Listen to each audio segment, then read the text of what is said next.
Forgiveness is one of the most misunderstood things in the world, in my opinion, because people think forgiveness means that you're saying what happened was okay, and sometimes it's not okay. Sometimes people betray you, they humiliate you, they abandon you, and they break your trust. And that pain is real. Forgiveness is not pretending it didn't hurt, it's releasing the pain from living permanently inside your body.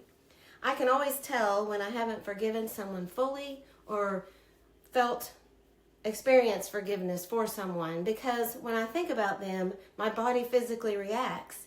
My stomach hurts, or my chest contracts, or my nervous system feels shaky. That's information.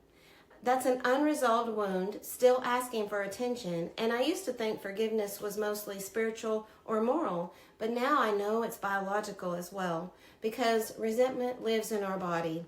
There's a saying that is often attributed to Buddha, and that carrying anger is like holding a hot stone waiting to hurl it at your enemy. Another version says holding hatred is like drinking poison and hoping the other person gets sick. And honestly, that's what unforgiveness feels like sometimes. The other person moves on while you still relive the injury over and over again. And that's why forgiveness matters. Not because the harm was acceptable, but because you deserve freedom too. And something else changed for me over time. I started realizing that hurt people often hurt people. Not always consciously, sometimes it's unconsciously. Sometimes when we're bullied at a young age, we become the bully at some point. Sometimes people who were unloved become cold in reaction. Sometimes pain replicates itself through human beings who just never learned how to process it. And I wonder if that spiritual growth is eventually having to understand both sides. Not to excuse the harm, never that, but to understand how unconsciousness moves through people.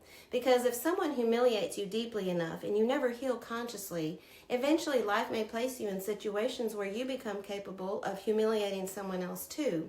That's the pain spreading. And maybe awakening is stepping off of that wheel, and forgiveness isn't weakness. It's refusing to keep passing suffering forward. And maybe true healing begins the moment you stop asking, how do I punish them? And start asking, how do I free myself? What am I here to learn from this situation?